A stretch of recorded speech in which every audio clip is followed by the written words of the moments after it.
Welcome to ITV. ముందుగా headlines చూద్దాం. పారిశ్రామికవేత్తలపై చంద్రబాబు మాటలు అబద్ధమన్న అమర్నాథ్. హెరిటేజ్ సమస్యలు ఏంటో చెప్పాలని సవాల్. అమూల్ ప్రాజెక్టు రైతులను గట్టి బలమన్న అమర్నాథ్. పెట్టుబడులపై అబద్ధ ప్రచారం చేయవద్దని హెచ్చరిక.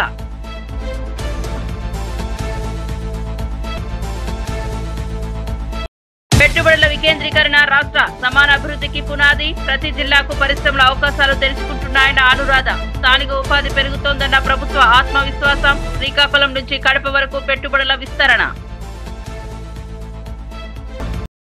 సతీష్ హత్య వెనుక నిజాలు బయటపడతాయన్న మంత్రి పార్థసారథి. కీలక సమాచారం కారణంగానే టార్గెట్ చేశారని ఆరోపణ.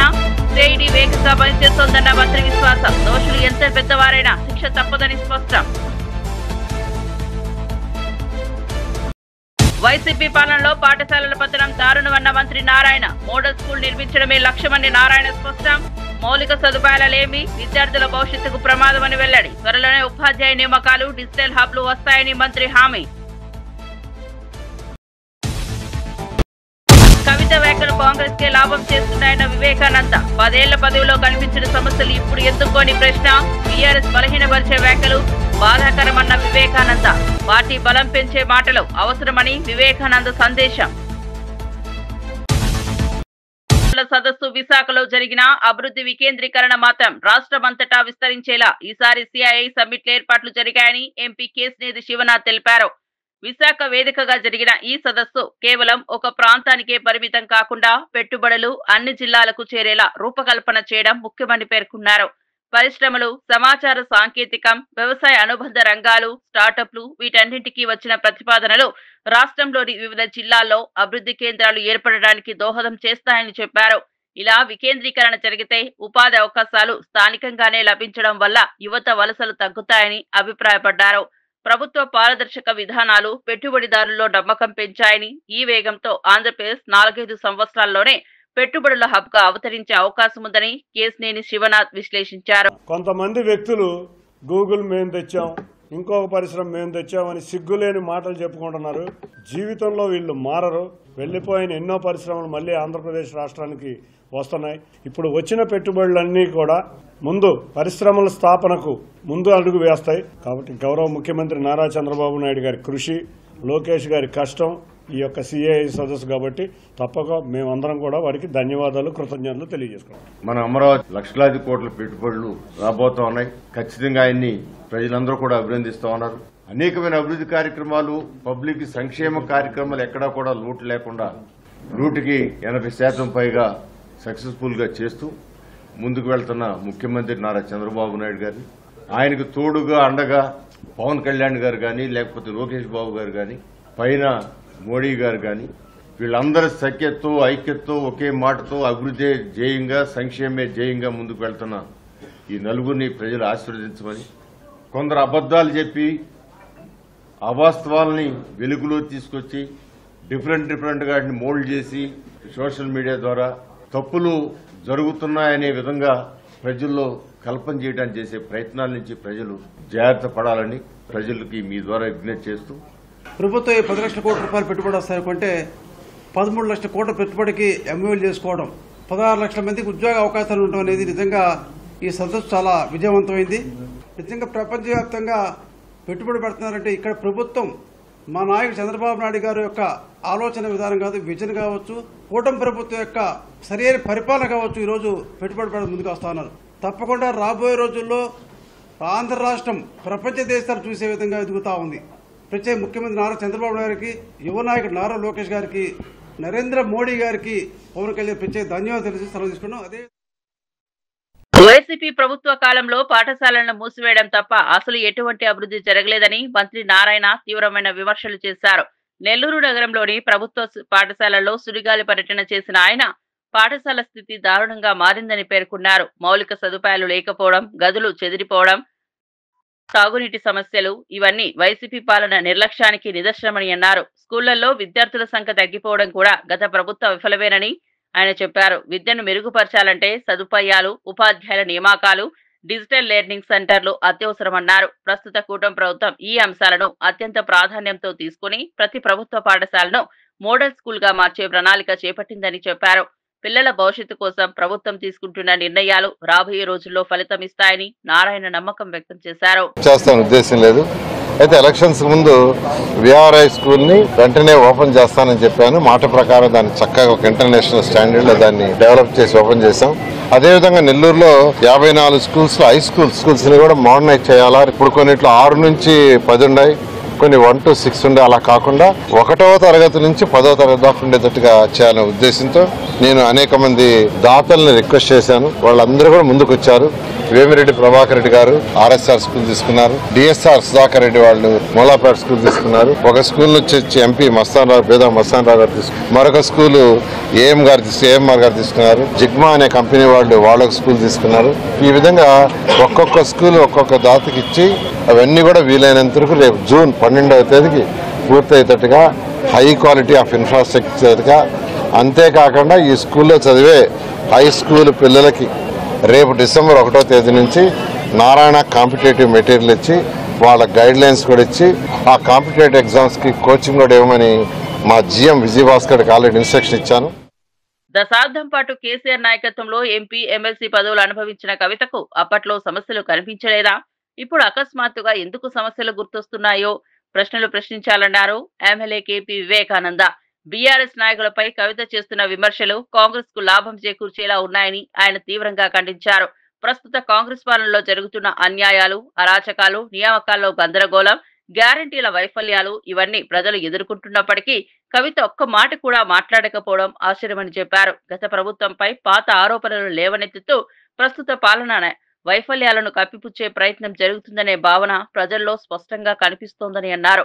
బీఆర్ఎస్ శ్రేణులు కష్టపడి నిలబెట్టిన పార్టీపై ఇలాంటి వ్యాఖ్యలు చేయడం బాధాకరమని, నాయకులు పార్టీ బలం పెంచేలా మాట్లాడాలని కాకుండా ప్రత్యర్థులకు లాభం చేకూర్చే వ్యాఖ్యలను నివారించాలని KP వివేకానంద సూచించారు. సంతోషపెట్టడానికి, ఎవరికి ప్రయోజనం కలిగించడానికి, ఏ పార్టీకి లాభం చేకూర్చడానికి ఈ వ్యాఖ్యలు చేస్తుందో ఒక్కసారి కవితక్క గారు ఆత్మవిమర్శ చేసుకోవాల్సిన అవసరం ఉందని చెప్పేసి ఈరోజు బీఆర్ఎస్ పార్టీ అభిప్రాయపడతా ఉన్నది.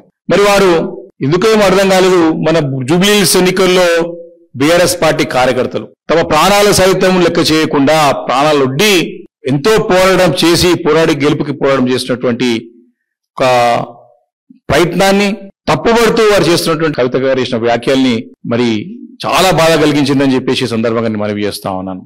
ఇది నిజంగా వాస్తవానికి మరి కవిత గారే మాట్లాడుతున్నారా లేకపోతే మాట్లాడిపిస్తున్నారని అర్థం కాని పరిస్థితి ఉన్నది.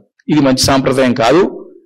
వారి యొక్క వ్యక్తిత్వానికి, వారి యొక్క నాయకత్వ లక్ష్యాలకి గత 20 సంవత్సరాలుగా తను ఏర్పాటు చేసుకున్న ఇమేజ్ ని తీవ్రంగా దెబ్బతీస్తున్నాయి తన వ్యాఖ్యల ద్వారా అని చెప్పి స్పష్టంగా తెలియజేస్తా ఉన్నాను. అసలు ప్రభుత్వంలో ఎవరున్నారు? కాంగ్రెస్ పార్టీలో మంత్రులు కొట్టుకొస్తా ఉన్నారు. డబ్బుల పంపిణీలో ఎంత పెద్ద ఎత్తున ఆరోపణలు జరుగుతా ఉన్నాయి. ముఖ్యమంత్రికి మంత్రులు గొడవలు జరుగుతా ఉన్నాయి. ముఖ్యమంత్రి కుటుంబ సభ్యులకి కింద అధికారులకు మంత్రులు గొడవలు జరుగుతా ఉన్నాయి. ఇంత పెద్ద ఎత్తున జరుగుతా ఉంటే, ప్రభుత్వంలో జరుగుతా ఉంటే ఒక పల్లెత్తు మాట కూడా మాట్లాడకుండా గతంలో పనిచేసేటువంటి మంత్రులపైన, మంత్రి మండలిపైన తన ఆరోపణలు ఈ సందర్భంగా చేయడం చూస్తా ఉంటే ఆశ్చర్యం కలిగిస్తా ఉంది.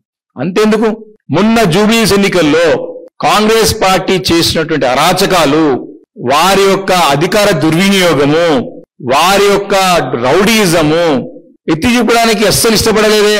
అసలు అర్థమే కావట్లేదు. అది కాకుండా మా పార్టీ పైన వ్యంగ్యాస్త్రాలు, అరే అసలు ఎందుకు సెటైర్లు మా పైన వేస్తూ ఎవరు సంతోషపెట్టడానికి మరి మాట్లాడుతున్నారు అర్థమవుతలేదు. కాంగ్రెస్ పార్టీతోని చేతులు కలుపుకొని కాంగ్రెస్ పార్టీ నెరేటివ్ లో మీ ట్రాప్ లో పడి మమ్మల్ని ఈ రకంగా దూషిస్తే చాలా బాధను కలిగిస్తూ ఉంది. దీన్ని ఖండించాల్సినటువంటి బాధ్యత మా పార్టీ పైన ఉన్నది. ప్రతి ఒక్క కార్యకర్త, నాయకుడు వీళ్ళందరూ కూడా బాధపడుతున్న సంగతి సందర్భంగా మనం చేస్తా ఉన్నాను. ఒకటి స్పష్టంగా తెలుస్తా ఉంది, వారు మాట్లాడిన మాటల్లో కాంగ్రెస్ పార్టీకి లాభం చేకూర్చే విధంగా స్పష్టంగా కనపడతా ఉన్నది. ఈరోజు కేసీఆర్ గారి నాయకత్వం లేక తెలంగాణ ప్రజానీకమంతా కూడా అయోమయ పరిస్థితుల్లో ఆగమాగం అయిపోయి ఇబ్బందులు పడుతున్నటువంటి పరిస్థితి. ఈరోజు తెలంగాణ రాష్ట్రంలో చిన్న స్థాయి కార్యకర్త నుంచి పెద్ద స్థాయి ఫిరాయింపు ఎమ్మెల్యేలపై వచ్చే వారం లోపలే స్పీకర్ నిర్ణయం తీసుకోవాలని సుప్రీంకోర్టు ధర్మాసనం స్పష్టంగా తెలిపిందని న్యాయవాది మోహిత్ రావు వెల్లడించారు. స్పీకర్ నిరంతరం ఆలస్యం చేస్తూ కేసులో పెండింగ్ లో ఉంచడం కోర్టు ఆదేశాలను ధిక్కరించినట్లేనని ధర్మాసనం హెచ్చరించింది. ప్రజాస్వామ్యంలో ప్రజలు ఎన్నుకున్న ప్రతినిధులు పార్టీలు మార్చడం ప్రజా అభిప్రాయానికి వ్యతిరేకమని, ఇలాంటి అంశాలను వేగంగా పరిష్కరించాల్సిన బాధ్యత స్పీకర్పై ఉందని కోర్టు స్పష్టం చేసినట్లు మోహిత్ రావు చెప్పారు. ఫిరాయింపును నిరోధించే చట్టాలు ఉన్నా నిర్ణయాలు ఆలస్యమైతే వాటి ప్రయోజనం కోల్పోతుందని ఆయన పేర్కొన్నారు. కోర్టు హితవు నేపథ్యంలో ఇప్పుడు స్పీకర్ చర్యలు మరింత కీలకమైపోయాయి. ప్రజాస్వామ్య వ్యవస్థ పట్ల గౌరవం ఉంటే నిర్ణయాలు పారదర్శకంగా వేగంగా రావాల్సిన అవసరం ఉందని మోహిత్ రావు తెలిపారు. ఈ 3 కేసెస్ ఈ రోజు సుప్రీంకోర్టు టేకప్ చేసింది. సుప్రీంకోర్టు టేకప్ చేసినాక వాళ్ళు ఒక 4 వారాల గడువు అడగడం జరిగింది. దానికి చీఫ్ జస్టిస్ గారు కొద్దిగా షార్ప్గా రియాక్ట్ అయ్యి on the face it is contempt, మీకు ఎందుకు ఇవ్వాలి టైం ఇంకా అని అన్నారు. దానికి వాళ్ళు 4 వారాలు ఇస్తే మేము అన్నీ కంప్లీట్ చేస్తామని చెప్పడం జరిగింది. కానీ దానికి chief justice of India notice ఇచ్చి కంటెంప్ట్ పిటిషన్లో యాజ్ వెల్ యాజ్ రిట్ పిటిషన్లో నోటీస్ ఇచ్చి వారం లోపల మీరు డిసైడ్ చెయ్యండి అని స్పెసిఫిక్గా చెప్పడం జరిగింది. వారం లోపల డిసైడ్ చేయకపోతే చట్టం తాని పని తను చేసుకుని పోతుందని చెప్పడం జరిగింది. అలా చెప్పి 4 వీక్స్ తర్వాత కేసెస్ పెట్టారు. ఈ రిజల్ట్ అంతే చెప్పమని చెప్పడం జరిగింది. నోటీసు 4 వీక్స్లో జవాబు చెప్పాలి. నోటీస్కి జవాబు లేదు, ఇక్కడ జవాబు ఏంటి లేదు. కేసెస్ ఇష్యూ నోటీస్ ఇష్యూ చేసి 4 వీక్స్ తర్వాత పెట్టారు. ఒకవేళ కనుక ఈ 4 వారాల లోపల దర్యాప్తు జరగకపోతే ఫామ్ 1 కంటెంప్ట్ ఆఫ్ నోటీస్ కింద ఫామ్ 1 ఇష్యూ చేసి దాని నెక్స్ట్ స్టెప్స్ తీసుకోవడం జరుగుతుంది. వారం అంటున్నారు, 4 వారం లోపల స్పెసిఫిక్గా చెప్పారు వారం లోపల డిసైడ్ చేయండి అని. కానీ మ్యాటర్స్ 4 వీక్స్ తర్వాత పోస్ట్ చేశారు. ఒకవేళ ఈ నిర్ణయం వారం రోజుల్లోగా ఈ విచారణ పూర్తి కాకపోతే కోర్టు ధిక్కరణ కింద ఎటువంటి చర్యలు ఉండే అవకాశం ఉంది? ఆల్రెడీ ఒక కేసు ఉందండి, మనీలాల్ సింగ్ అని. దాని కింద ఇట్లనే కోర్టు ధిక్కరణ చేస్తే జైలు కూడా పంపించడం జరిగింది. స్పీకర్ను పంపిస్తారు, ఎవరైనా పంపించవచ్చు అండి. Is a citizen of India. After that ఈ స్పీకర్ కాదు, ఇక్కడ స్పీకర్ కాదు, ఇక్కడ కన్ఫ్యూజన్ ఏంటంటే అందరు స్పీకర్ అనుకుంటున్నారు. స్పీకర్ కాదు, తను ఒక tribunal chairman. So tribunal chairman వారు హైకోర్టుకి సుప్రీంకోర్టుకి వాళ్ళు అనుకునే ఉంటారు. They not supreme and they are not above the law. Sir, ఈ 10 మంది ఎమ్మెల్యేలలో 8 మంది విచారణ జరిగింది. సో దీనికి సంబంధించినటువంటి విచారణ విషయంలో మీకున్నటువంటి విచారణకు సంబంధించినటువంటి అంశాలు ఏమున్నాయి? అంటే కోర్టు ముందు జరిగినటువంటి సందర్భంగా 10 కేసులలో మేము ఒక టేబుల్ ఇవ్వడం జరిగింది కోర్టుకి. 10 కేసులలో 4 కేసుల్లో విచారణ 24/10/2025కి పూర్తి చేయడం జరిగింది. కానీ దానికి జడ్జిమెంట్ ఇప్పటివరకు ఇవ్వలేదు, 3 వారాలు అయినా కూడా. మిగతా 4 పిటిషన్లు నిన్న సాటర్డే రోజు ఎవిడెన్స్ కంప్లీట్ చేయడం జరిగింది. మిగతా 2 పిటిషన్లు కడియం శ్రీహరి గారు అండ్ దానం నాగేందర్ గారు వాళ్ళవైతే ఇప్పటివరకు ముట్టుకోలేదు. అది కూడా ప్రస్తావించడం జరిగింది కోర్టు ముందు. కోర్టు అది కూడా పనిలోకి తీసుకున్న తర్వాత మీరు ఇన్ని రోజులైనా కౌంటర్ వేయకుండా కూడా అడ్వర్స్ ఇన్ఫరెన్స్ డ్రా చేయమని ఆల్రెడీ జడ్జిమెంట్లో చెప్పారు. ఎవరైనా ప్రొటెక్ట్ చేయడం జరుగుతాయి, డిలే చేయడం జరుగుతాయి. అది ఉన్నప్పటికీ కూడా మీరు ఎందుకు ఏం యాక్షన్ తీసుకోలేని కూడా అడగడం జరిగింది. That is up to for మేము చెప్పి వాళ్ళు counter deliberate intention, deliberate violation of the order of the supreme court. Assembly కార్యదర్శి ముందే 25 అక్టోబర్ నిర్ణయం తీసుకుంటా అసెంబ్లీ స్పీకర్ కార్యాలయం నుంచి అఫిడవిట్ ఫైల్ చేయాల్సి ఉంటుందా, లేక డైరెక్ట్ గా 4 వీక్స్ కే మ్యాటర్ హియరింగ్ ఉంటుంది? వాళ్ళు 1 వీక్ లో తీసుకుంటే వాళ్ళు నెక్స్ట్ డేట్ ఏదైతే రోజు కేసు మళ్ళీ లిస్ట్ అవుతుందో చెప్పొచ్చు, వచ్చి మేము ఆల్రెడీ డిసైడ్ అయ్యింది కేసెస్ అని చెప్పొచ్చు. జడ్జిమెంట్ ఇవ్వాల్సి ఉంటుందా speaker has to decide everything with in 1 week అని చెప్పడం జరిగింది క్లియర్ గా. ఒకవేళ కనుక వారంలో అన్ని డిసైడ్ చేయకపోతే విల్ ఫేస్ కంటెంప్ట్ అని కూడా చెప్పడం. ఈ రోజువారీ విచారణ జరపమని కూడా ధర్మాసనం వ్యాఖ్యలు చేసింది కదా, అందులో మిగతా ఇద్దరు కూడా వాళ్ళు ఒకవేళ రోజువారీ విచారణ. కేటీఆర్ ఓడిపోయినా అహంకారం బలుపు తగ్గలేదని కాంగ్రెస్ నేత అడ్డు సింహం దయాకర్ విమర్శించారు. ప్రజలు స్పష్టంగా తీర్పునిచ్చినా కేటీఆర్ ఇంకా పాత అహంకార ధోరణి కొనసాగిస్తున్నారని అన్నారు. ఎన్నికల్లో ప్రజలు విశ్వాసం కోల్పోవడానికి కారణం నాయకుడు వైఖరేనని వ్యాఖ్యానించారు. ఓటమి సోనార్సీ ఇంట్రోస్పెక్షన్ చేయాల్సిన సమయం వచ్చినా కేటీఆర్ మాత్రం విమర్శలే చేస్తూ ప్రజలను తప్పుదారి పట్టించే ప్రయత్నం చేస్తున్నారని మండిపడ్డారు. రాష్ట్ర ప్రయోజనాల కన్నా కుటుంబ ప్రయోజనాలను ముందుకు పెట్టే నాయకత్వం ఎంతకాలం సాగదో ప్రజలే చూపించారని దయాకర్ పేర్కొన్నారు. కొత్త ప్రభుత్వంపై నిరాధార విమర్శలు చేసి రాజకీయ ప్రయోజనం పొందాలనుకునే ప్రయత్నం ప్రజల్లో పనిచేయదని స్పష్టం చేశారు. నేత ఓడిపోయినా వినయం పెరగాలి కానీ కేటీఆర్ వైఖరిలో మార్పు కనిపించకపోవడం విచారకరమని దయాకర్ అన్నారు. ఉపయోగపడనే విధంగా తీర్పునిచ్చిన పరిస్థితి మనం గమనించినాం. ఇది Congress party comprehensive election strategy అని కూడా మనం చెప్పుకోవచ్చు. అంటే మా నాయకులకు అందరికి కూడా ఇది ఒక మంచి ప్రాక్టీస్ గా ఉంటది. కాబట్టి ఇక్కడ ఇటువైపు లీడర్లెస్ పార్టీ, క్యాడర్లెస్ బూతులు అన్ని కూడా తేలిపోయినాయి. ఊరికే సోషల్ మీడియాతోనో లేకపోతే ట్రోల్స్ తోనో అబద్ధాలను ప్రచారం చేసి గెలవచ్చు అనుకున్న టీఆర్ఎస్, బీఆర్ఎస్ ఇలా ఏ విధంగా చతికిలబడ్డ దాన్ని కూడా ఓడిపోయి కూడా వాళ్ళకి ఇంకా బలుపు అహం తగ్గినట్టుగా మనకు కనపడదు. కాబట్టి అలా వాళ్ళు ఎట్లా ఉన్నా కాంగ్రెస్ పార్టీ అభివృద్ధి మీద సంక్షేమం మీద ముందుకు పోతుంది. ముఖ్యమంత్రి గారు ఏ ప్రయత్నాలు అయితే చేస్తున్నారో రాష్ట్రాన్ని మంచిగా సక్రమమైన గాడిలో పెట్టాలని చూస్తున్నాడో దానికి జూబ్లీహిల్స్ ప్రజలు ఆశీర్వదించి 4 లక్షల మంది ఓటర్లు 4 కోట్ల మందికి ఒక సంకేతం ఇచ్చింది. ఏంటి అంటే ముఖ్యమంత్రి మంచి పని చేస్తుందని చెప్పి చేసింది. వీళ్ళు ఎంత అబద్ధాలు ప్రచారం చేసినా సన్న బియ్యాన్ని మరవలేదు, రేషన్ కార్డును మరవలేదు, 200 యూనిట్ల ఫ్రీకి మరవలేదు, మంచినీళ్ళు ఇచ్చేదాన్ని మరవలేదు. రేపు మళ్ళీ నవీన్ యాదవ్ని గెలిపిస్తే మరింత హైదరాబాద్ కు జూబ్లీహిల్స్ పేరు మీద హైదరాబాద్ కు మేలు చేస్తారని నమ్మిండ్రు. కాబట్టి వాళ్ళు హైడ్రా అని ప్రచారం చేసిండ్రు, మూసీ అని ప్రచారం చేసిండ్రు. ఏది చేసినా వాళ్ళని మూసీలో కలిసిన పరిస్థితున్నది. కాబట్టి కాంగ్రెస్ కు ఇది ఈ విజయము ఒక బాధ్యతను పెంచింది. డెఫినెట్ గా హైదరాబాద్ ఫోర్త్ సిటీనే కాదు, లేకపోతే ఇలా ముఖ్యమంత్రిగా ఆలోచిస్తున్న హైదరాబాద్ సర్వతోముఖ అభివృద్ధికి చేయబో. ఎన్నికల సంఘం పూర్తిగా నిక్షిప్తపాతంగా వ్యవహరించాల్సిన అత్యున్నత సంస్థ అయినా ప్రస్తుత పరిస్థితుల్లో అది బీజేపీ అనుబంధ సంస్థల్లా వ్యవహరిస్తోందని రాష్ట్ర రవాణా మరియు బీసీ సంక్షేమ శాఖ మంత్రి పొన్నం ప్రభాకర్ తీవ్ర విమర్శలు చేశారు. ప్రజాస్వామ్యంలో ఎన్నికల సంఘం పాత్ర అత్యంత పవిత్రమైందని, రాజకీయ ఒత్తిళ్లకు లోను కాకుండా పనిచేయాల్సిన బాధ్యత ఉందని గుర్తు చేశారు. అయితే కేంద్రంలోని బీజేపీ ప్రభుత్వం తీసుకునే నిర్ణయాలకు అనుగుణంగా ఎన్నికల సంఘం పనిచేస్తుందనే భావన ప్రజల్లో ఏర్పడడం దురదృష్టకరమని అన్నారు. ఎన్నికలు నిజాయితీగా జరగాలంటే నిబంధనలు అందరికీ సమానంగా వర్తించాలి. కానీ బీజేపీ నేతలపై వస్తున్న ఫిర్యాదులు పట్టించుకోకపోవడం, ప్రతిపక్షాలపై మాత్రం వేగంగా చర్యలు చేపట్టడం ప్రజాస్వామ్యాన్ని బలహీనపరుస్తోందని చెప్పారు. ఎన్నికల వ్యవస్థపై ప్రజల్లో నమ్మకం నిలవాలంటే ఎన్నికల సంఘం తన ధోరణిని మార్చుకుని స్వతంత్రంగా ధైర్యంగా వ్యవహరించాలని పొన్నం ప్రభాకర్ డిమాండ్ చేశారు. పాల్పడుతుందో అనేక సందర్భాల్లో అనేక రాష్ట్రాల్లో రాహుల్ గాంధీ గారి ఆధారాలతో నిరూపించినారు. అయినప్పటికీ కూడా దున్నపోతు మీద వానబడ్డట్టుగా భారతీయ జనతా పార్టీకి సంబంధించి నాయకత్వం ప్రజాస్వామ్యాన్ని కాపాడాలనేటువంటి ఆలోచన వైపు కూడా చూడకుండా ఎంతసేపు అధికారంలోకి రావడానికి వీలున్నన్ని అక్రమ మార్గాలను తొక్కుతూ ప్రజాస్వామ్యాన్ని కూని చేస్తూ ఓటర్లకు సంబంధించినటువంటి అనేకమైనటువంటి తొలగింపులకు లేదా ఇతరత్ర అక్రమాలకు పాల్పడుతున్నటువంటి పరిస్థితి చూస్తా ఉన్నాం. అందుకే ఈరోజు దేశవ్యాప్తంగా ప్రజాస్వామ్యాన్ని రక్షించే పార్టీగా ఆనాడు స్వాతంత్ర ఉద్యమంలో స్వాతంత్రాన్ని సాధించడానికి దీర్ఘకాలిక పోరాటం చేసి ప్రాణాలు అర్పించినటువంటి త్యాగమూర్తుల వారసత్వంలో ఉన్నటువంటి పార్టీ మళ్లీ ప్రజాస్వామ్యాన్ని కాపాడుకోవడానికి భవిష్యత్తు సమాజంలో న్యాయం జరగాలి, ప్రజాస్వామ్య విలువలతో భారతీయ ప్రజాతంత్ర వ్యవస్థ నడవాలనేటువంటి ఆలోచనతో రాహుల్ గాంధీ గారి నాయకత్వంలో దేశంలో ఒకే ఒక్క మగాడిగా ఈరోజు ఓటు చోరీ మీద గొంతెత్తి లేపడతా ఉన్నాడు. వారికి అండగా ఉండేటువంటి బాధ్యత ఈరోజు తెలంగాణ రాష్ట్ర విభజన కాంగ్రెస్ మీద కూడా ఉంది. మీరంతా కూడా ఒక సైనికుల్లాగా ఆనాడు మనకు స్వతంత్ర ఉద్యమంలో పాల్గొనే అవకాశం రాలే.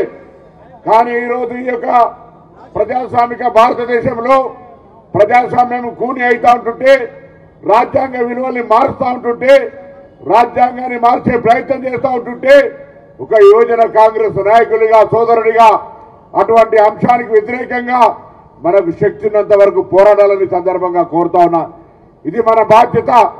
మనకు వారసత్వంగా కాంగ్రెస్ పార్టీ ఇచ్చినటువంటి జాతీయ విధానం ప్రజాస్వామిక ఆలోచనలతో ఉన్నటువంటి ఒక ఆలోచన విధానం. అందుకే దయచేసి నేను ఈ సందర్భంగా ఎక్కువసేపు మాట్లాడకుండా మీ అందరికీ మనస్ఫూర్తిగా కోరుతా ఉన్నా, ఎట్టి పరిస్థితుల్లోనూ ప్రజాస్వామ్యాన్ని కాపాడడానికి దేశంలో ఉన్న ప్రతి పౌరుడు తన ఓటు విలువ ఏమిటో అర్థం చేసుకుని దానిని బాధ్యతగా వినియోగించాలని TPCC chief MLC Mahesh Kumar Goud అన్నారు. ఓటు హక్కు ప్రజాస్వామ్యంలో అత్యంత శక్తివంతమైన సాధనమని, ఒక్క ఓటు కూడా దేశ దిశను మార్చగల సామర్థ్యం కలిగి ఉందని ఆయన పేర్కొన్నారు. అభివృద్ధి, పారదర్శకత, సంక్షేమం కోసం సరైన నాయకులను ఎన్నుకోవడంలో ప్రజలు జాగ్రత్తగా నిర్ణయం తీసుకోవాలని సూచించారు. సమాజ సమస్యలను పరిష్కరించాలంటే ప్రజలే ముందుకు వచ్చి తమ ఓటు ద్వారా బాధ్యత గల ప్రభుత్వాలను ఏర్పాటు చేయాలని చెప్పారు. ఓటు కేవలం హక్కు మాత్రమే కాకుండా దేశ భవిష్యత్తును నిర్ధారించే పవిత్రమైన బాధ్యత అని మహేష్ గౌడ్ తెలిపారు. ఎన్నికల సమయంలో డబ్బు, ప్రలోభాలకు లోనవకుండా నిజాయితీగా ప్రజలకు సేవ చేసే నాయకులను ఎన్నుకోవడం ద్వారా దేశం బలపడుతుందని పిలుపునిచ్చారు. తెలంగాణ రాష్ట్ర ప్రజలకు విజ్ఞప్తి చేస్తాను, ఓటు విలువ అనేది చాలా ప్రాముఖ్యమైనది. చదువుకున్నవాడు యువకులు బయటకు వచ్చి ఓటేయకుంటే అనర్థాలు జరిగేటువంటి అవకాశం ఉంటుంది. కాబట్టి ఓటు విలువను తెలుసుకోవాల్సిందిగా నేను ఈ రాష్ట్ర ప్రజలకి, దేశ ప్రజలకి, ముఖ్యంగా యువతకి పిలుపునిస్తా ఉన్నాను. బీహార్లో జరిగిన తతంగం దేశ ప్రజలే కాదు, యావత్ ప్రపంచ ప్రజలు ముక్కున వేలేసుకుంటా ఉన్నారు. బ్రెజిల్లో ఉన్నటువంటి ఒక యువతి పేరున భారతదేశంలో ఓటు నమోదు అయిందంటే ఇంతకన్నా ఏమి ఎక్కువ ఉదాహరణ, ఇంతకన్నా ప్రూఫ్ ఏం కావాలి? మోడీ గారు, మీరు తప్పు చేశారని స్పష్టంగా తెలిసినప్పటికీ కూడా మీరు దొడ్డిదారిన మళ్ళీ అధికారంలోకి వచ్చే ప్రయత్నం ఏదో చేశారో ఇది మంచి పద్ధతి కాదు. ఈ యువజన కాంగ్రెస్ చేపట్టిన కార్యక్రమం ప్రజల్ని మేలుకొల్పే విధంగా ఉంది, ప్రజల్ని ఎన్లైటన్ చేసే విధంగా ఉంది. నేను రాష్ట్ర యువజన కాంగ్రెస్ నుండి మనస్ఫూర్తిగా అభినందిస్తూ, ఓట్ చోరీ మీద సంతకాల సేకరణ ఈ రాష్ట్రంలో జరుగుతూ ఉంది. రేపటి నుంచి ముమ్మరంగా జరుగుద్ది.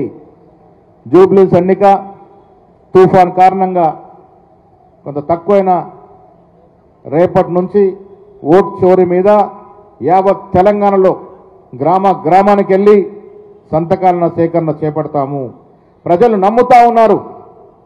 ఓట్ చోరీ దేశంలో జరిగింది, ఓట్ల అవకతవకలు జరిగినాయి, మోడీ అమిత్ షా ఇద్దరు కలిసి ఇలా బీఆర్లో అధికారం తీసుకొచ్చినారంటే ఓట్ చోరీ వల్లనే అనేటువంటి విషయాన్ని మెజార్టీ ప్రజలు నమ్ముతా ఉన్నారు. తెలంగాణలో కూడా ఆ మాట మీద నమ్మకం సంతకాలు చేస్తూ ఉన్నారు. భవిష్యత్తు యువతది. ప్రజాస్వామ్యబద్ధంగా ప్రజలు కోరుకున్న ప్రభుత్వాలు ఎన్నిక కావాలి. ప్రజలు ఆశలు ఆకాంక్షల మేరకు ఎన్నికలు జరగాలి. కానీ బీహార్లో మాత్రం ప్రజలు కోరుకున్నదొకటి, ప్రజల ఆకాంక్ష ఒకటవుతే దొడ్డిదారిన ఎన్డీఏ ప్రభుత్వం అధికారంలోకి వచ్చింది. ఇది ప్రజాస్వామ్యాన్ని విఘాతం కలిగించే చర్యగా నేను అభివర్ణిస్తూ, భవిష్యత్తులోనైనా రాష్ట్ర ప్రజలు, రాష్ట్ర పౌరులు, ముఖ్యంగా యువకులు మేలుకోవాల్సిన అవసరం ఉన్నది. ఓటు చోరీని ఎదిరించాల్సిన అవసరం ఉన్నది, నిలదీయాల్సిన అవసరం ఉన్నది. ఈ పాత్ర యువజన కాంగ్రెస్ నిర్వహిస్తున్నందుకు మనస్ఫూర్తిగా అభినందన తెలియజేస్తూ, భవిష్యత్తులో నేను రాష్ట్ర తెలంగాణ ప్రజలు విజ్ఞప్తి చేస్తా ఉన్నాను. ఇక్కడ కూడా రాబోతా ఉంది. లౌకికవాద ఓట్లను తొలగించే ప్రయత్నం జరగబోతా ఉంది. అప్రమత్తంగా ఉండాలి. గ్రామాన ఎవరు ఓటు వారు కాపాడుకున్న ప్రయత్నం చేయాల్సిన దుస్థితి ఏర్పడింది. వాళ్ళ అప్రమత్తంగా ఉండకుంటే నా ఓటు కూడా పేరిట తీసేటటువంటి ప్రమాదం పొంచి ఉన్నది. కాబట్టి తెలంగాణ ప్రజలు అప్రమత్తమై తమ ఓటు తాము కాపాడుకున్నటువంటి దుస్థితి వచ్చింది. కాబట్టి జాగ్రత్తగా ఉండాల్సిందిగా నేను ఈ వేదిక ద్వారా విజ్ఞప్తి చేస్తూ, యువజన కాంగ్రెస్ వారికి ఈ కార్యక్రమాన్ని తీసుకొచ్చి, జగన్ పాలనలో పారిశ్రామికవేత్తలు రాష్ట్రం వదిలి వెళ్లారన్న చంద్రబాబు ప్రచారం పూర్తిగా అబద్ధమని మాజీ మంత్రి గుడివాడ అమర్నాథ్ స్పష్టం చేశారు. నిజంగా పారిశ్రామికవేత్తలకు ఇబ్బందులు కలిగించి ఉంటే హెరిటేజ్ సంస్థ మా ప్రభుత్వ హయాంలో ఎలాంటి కష్టాలను ఎదుర్కొంది అని చంద్రబాబు సమాధానం చెప్పాలని ప్రశ్నించారు. తమ పాలనలో దిగ్గజ కంపెనీలు భారీ ఎంఓయూలు చేసుకున్నామని, పారిశ్రామిక వాతావరణం సానుకూలంగా ఉండడమే దీనికి కారణమని విన్నారు. ఆలోచనకే వదిలేస్తా ఉన్నా. భయపెడితే, ఒకవేళ మేము భయపెట్టి ఉంటే ఫస్ట్ ఎవరిని భయపెట్టాలి? ఈ రాష్ట్రంలో పాల వ్యాపారం చేస్తున్నటువంటి హెరిటేజ్ కంపెనీ ఉంది కదా, ఆ రోజు మాకు ప్రతిపక్షం ఆయనే కదా, చంద్రబాబు నాయుడు గారికి మాకు ప్రతిపక్షం. ఆయనకి 11 నాకు తెలిసింది, ఎందుకంటే నాకు ఇండస్ట్రీస్ మంత్రిగా ఆయన ఏ చంద్రబాబు నాయుడు గారి సంస్థ కన్నా ఏ రోజన్నా ఇబ్బంది కలిగిందో చెప్ప. ఆయనది అమర్రాజా అనేటువంటి సంస్థది మన రాష్ట్రం, గల్లా జయదేవ్ గారిది చిత్తూరు ప్రాంతం, వారి మదరు గతంలో మంత్రిగా పనిచేశారు ఈ రాష్ట్రానికి. అంటే రిలయన్స్ ఏదైనా సంస్థ విశాఖపట్నంలో ఆంధ్రప్రదేశ్ లో పెట్టడానికి వస్తే ఆయన గుజరాత్ నుంచి మహారాష్ట్ర నుంచి పారిపోయి వచ్చినట్ట. అది ఇది విస్తరణ అంటారు దీన్ని. వాళ్ళు చేస్తే విస్తరణ, నువ్వు మేము చేస్తే వెళ్ళిపోవడం. ప్రామిస్ ఏంటంటే జగన్మోహన్ రెడ్డి గారి పాదయాత్రలో పాడి పరిశ్రమ మీద ఆధారపడి ఉన్నటువంటి రైతులు వారు చేస్తున్నటువంటి సప్లై చేస్తున్నటువంటి పాలకి సరైనటువంటి రేట్ రావట్లేదు. ఆ రేటు వీరంతా కూడా కొల్యూడ్ అయ్యి కావాల్సినటువంటి రింగ్ అయిపోయి రేటు తక్కువ చేసి ఇస్తున్నారనేటువంటి ఉద్దేశంతో 4 రూపాయలు 5 రూపాయలు పెంచి ఆ రోజు అమూల్ సప్లై చేసినటువంటి వారికి ఇచ్చారు. తప్పే ఉంది అంటే రైతులకి మేలు చేయమంటారా లేకపోతే ఇన్వెస్టర్స్ కి మేలు చేయమంటారా? అంటే నువ్వు ఉంటే ఏం చేస్తావు జనరల్ గా? జనరల్ మా వాదన ఇది, మా ప్రభుత్వం తాల పాలసీ ఇది. దెబ్బతీసే మాకెందుకు, ఎవరినెందుకు? ఒక వ్యాపారం పెడితే ఇంకో వ్యాపారం దెబ్బతీస్తుంది అంటే అలాగేం రూల్ లేదు కదా. ఎవరైనా ఈ దేశంలో ఒక వ్యాపారం ఒక మనిషి చేయాలని రూల్ లేదు కదా. ఇప్పుడు విశాఖపట్నం స్టీల్ ప్లాంట్ ఉంది, మరి మెటల్ స్టీల్ ప్లాంట్ అని అంటున్నారు. పోనీ ఒకవేళ చంద్రబాబు నాయుడు గారికి ఆలోచన ఉంటే మేము మెటల్ స్టీల్ ప్లాంట్ తీసుకుని వచ్చాం కాబట్టి ఆయన మెటల్ స్టీల్ ప్లాంట్ రావడం వల్ల విశాఖపట్నం స్టీల్ ప్లాంట్ నష్టం వస్తుంది, ఆయన ఏమన్నా దానికోసం ఏమైనా బాధపడ్డాడు? ఆయన ఎవరు వ్యాపారాలు వాళ్ళవి, దాని మీద ఉన్నటువంటి brand image, Visakhapatnam steel plant మీద ఉన్నటువంటి బ్రాండ్ ఇమేజ్ తో అది నడుస్తుంటది. పెట్టుబడుల వికేంద్రీకరణ ద్వారా రాష్ట్రంలోని ప్రతి జిల్లా సమాన అభివృద్ధి దిశగా అడుగులు వేస్తోందని శాసన మండలి చీఫ్ విప్ పంచుమర్తి అనురాధ అన్నారు. అమరావతిలోని ఎన్టీఆర్ భవన్ సమావేశంలో మాట్లాడుతూ గతంలో పెట్టుబడులు కొన్ని ప్రాంతాలకే పరిమితమవుతుండగా కూటమి ప్రభుత్వం తీసుకున్న నిర్ణయాల వల్ల ఇప్పుడు పెట్టుబడులు అన్ని జిల్లాలకు విస్తరిస్తున్నాయని అన్నారు. పరిశ్రమలు, స్టార్టప్లు, ఐటీ కంపెనీలు, తయారీ రంగం అన్ని రంగాల్లో పెట్టుబడిదారులు వివిధ జిల్లాలను కోరుకుంటుండడం రాష్ట్ర అభివృద్ధికి గొప్ప సంకేతమని తెలిపారు. ఈ వికేంద్రీకరణ వల్ల యువతకు స్థానికంగా ఉపాధి అవకాశాలు పెరుగుతాయని, వలసలు తగ్గుతాయని అన్నారు. రాజధానికి మాత్రమే కాకుండా శ్రీకాకుళం నుంచి కడప వరకు ప్రతి 10 జిల్లాలో పరిశ్రమలు నెలకొల్పేందుకు సదస్సుల ద్వారా సమగ్ర ప్రణాళిక అమలవుతోందని చెప్పారు. అభివృద్ధి సమానంగా విస్తరించాలంటే పెట్టుబడుల వ్యాప్తి తప్పనిసరి అని ప్రభుత్వం ఈ దిశగా దృఢంగా ముందుకు సాగుతోందని పంచుమర్తి అనురాధ స్పష్టం చేశారు. ప్రజలకు కూడా ఈ విషయం అందరికీ కూడా తెలియాలి. అంతకుముందు 2014-19 మధ్య అనేక పరిశ్రమలు రావడం జరిగింది. 5.5 లక్షల ఉద్యోగాలు యువతకి ప్రత్యక్షంగా నారా చంద్రబాబు నాయుడు గారు కల్పించడం జరిగింది. పరోక్షంగా ఇంకో 5 లక్షల ఉద్యోగాలు కూడా వచ్చాయి అని చెప్పి స్వయంగా ప్రతిపక్షంగా ఉన్న వైసీపీ ఆర్థిక మంత్రి బుగ్గన గారే అసెంబ్లీలో చెప్పడం జరిగింది.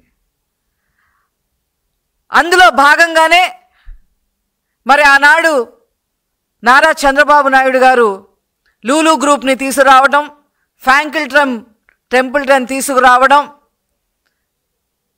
అమర్ రాజా బ్యాటరీలు వాళ్ళు రావడం, జాకీ కంపెనీలు రావడం, కియా మోటార్స్ రావడం, వీటన్నీ కూడా మరి ఆనాడు జరిగాయి. అయితే వచ్చిన తర్వాత వీళ్ళు ఏ రకంగా ఎల్లగొట్టారో నేను తర్వాత చెప్తాను. ముందు ఈ వచ్చిన ప్రతినిధులందరికీ ఒక బ్రాండ్ అంబాసిడర్గా నారా చంద్రబాబు నాయుడు గారు, యువ నాయకులు నారా లోకేష్ గారు నిలవడంలో ఏ మాత్రం కూడా అతిశయోక్తి లేదు.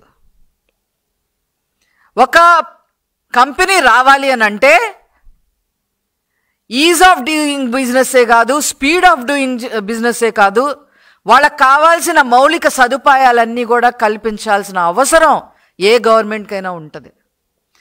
కల్పించడమే కాకుండా దాని భరోసా కల్పించడం కూడా ఆ గవర్నమెంట్ మినిమం రెస్పాన్సిబిలిటీగా ఉంటుంది. ఒక ఇండస్ట్రీ ఒక చోట పెడుతున్నామంటే నీళ్ళు ఎక్కడి నుంచి వస్తాయి, విద్యుత్ ఎక్కడి నుంచి వస్తుంది, స్థల సేకరణ ఎక్కడి నుంచి వస్తుంది, పొలిటికల్ స్టెబిలిటీ ఉంటుందా లేదా, అగ్రిమెంట్లన్నీ త్వరగా అవుతాయా లేదా, మనకు కావాల్సిన రెప్యుటేషన్ ఉన్న ఇండస్ట్రీలు అయితే ఇంకెలా ఆలోచిస్తాయంటే మాకు కావాల్సిన చట్ట సవరణలు. సతీష్ కుమార్ ను దారుణంగా హత్య చేయడానికి ప్రధాన కారణం దొంగలు బయటపడతారనే భయమేనని రాష్ట్ర హౌసింగ్, సమాచార మరియు పౌర సంబంధాల శాఖ మంత్రి కొలుసు పార్థసారథి వెల్లడించారు. అమరావతిలోని ఎన్టీఆర్ భవన్ లో మీడియాతో మాట్లాడుతూ సతీష్ తెలిపిన కీలక సమాచారమే ఆయన ప్రాణాలకు ముప్పు తెచ్చిందని అన్నారు. పరకామణి హుండీ అక్రమాలపై విచారణ సాగుతున్న సమయంలో నిజాలు బయటకు వచ్చే అవకాశాన్ని దుండగులు తట్టుకోలేకపోయారని పేర్కొన్నారు. గతంలోని వివేక హత్య కేసులో ఇదే తరహా కుట్ర పన్నబడిందని, ఇప్పుడు సతీష్ విషయంలో కూడా ఇలాంటి శైలిని స్పష్టంగా చూడవచ్చని అన్నారు. నేరస్తులు ఎంత ప్రభావశీలులైనా ప్రభుత్వం వెనక్కు తగ్గదని, నిజాలను వెలుగులోకి తేవడం కోసం సిఐడి బృందాలు వేగంగా పనిచేస్తున్నాయని వెల్లడించారు. సతీష్ కు న్యాయం జరిగే వరకు విచారణ కొనసాగుతుందని, దోషులను ఖచ్చితంగా శిక్షించేందుకు ప్రభుత్వం కట్టుబడి ఉందని పార్థసారథి స్పష్టం చేశారు. భార్యాభర్తల కేసో లేకపోతే ఇంటి పక్క వాళ్ళ కేసో ఛార్జ్ షీట్ ఎంత ఆలస్యం అవుతుందో ఒకసారి ఆలోచిస్తే నెల రోజుల్లో ఏ విధంగా చేసింది, దీనికి డైరెక్షన్ ఎవరు, ఇవన్నీ కూడా ఆలోచించాల్సిన అవసరం ఉందని చెప్పేసి మనం చేస్తాను నేను. అంతేకాకుండా 31/5/2023 జూన్ 1, 2023న ఫిర్యాది సతీష్ కుమార్, ముద్దాయి రవికుమార్తో కలిసి కోర్టుకు వెళ్ళి ఈ కేసు రాజీ పడుతున్నామని జాయింట్ మెమో ఇచ్చారు. అసలు వీళ్ళు సతీష్ కుమార్ ఎవరు రాజీ పడటానికి 100 కోట్ల భక్తుల మనోభావాలకు సంబంధించిన కేసు. దీనికి సతీష్ కుమార్ ఎవడు రాజీ పడటానికి ఆయన సొంత ఆస్తి? బులెటిన్ ముగించే ముందు హెడ్లైన్స్ మరోసారి చూద్దాం. పారిశ్రామికవేత్తలపై చంద్రబాబు మాటలు అబద్ధమన్న అమర్నాథ్. హెరిటేజ్ సమస్యలు ఏంటో చెప్పాలని సవాల్. అమూల్ ప్రాజెక్టు రైతులను గట్టి బలమన్న అమర్నాథ్. పెట్టుబడులపై అబద్ధ ప్రచారం చేయవద్దని హెచ్చరిక.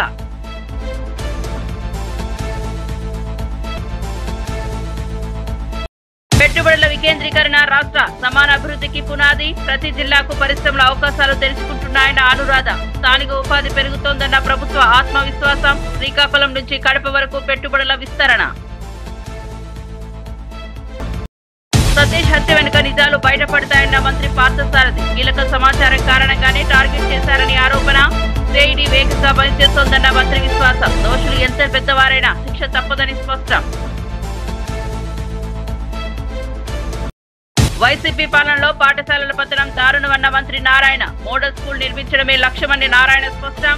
మౌలిక సదుపాయాలేమి విద్యార్థుల భవిష్యత్తుకు ప్రమాదమని వెల్లడి. త్వరలోనే ఉపాధ్యాయ నియామకాలు, డిజిటల్ హబ్లు వస్తాయని మంత్రి హామీ. కవిత వ్యాఖ్యలు కాంగ్రెస్ కే లాభం చేస్తున్నాయన్న వివేకానంద. 10 ఏళ్ల పదవిలో కనిపించిన సమస్యలు ఇప్పుడు ఎందుకు అని ప్రశ్న. టీఆర్ఎస్ బలహీనపరిచే వ్యాఖ్యలు బాధాకరమన్న వివేకానంద. పార్టీ బలం పెంచే మాటలు అవసరమని వివేకానంద సందేశం. ఈనాటి వార్తా విశేషాలు మరో బులెటిన్లో మళ్ళీ కలుద్దాం. నమస్కారం.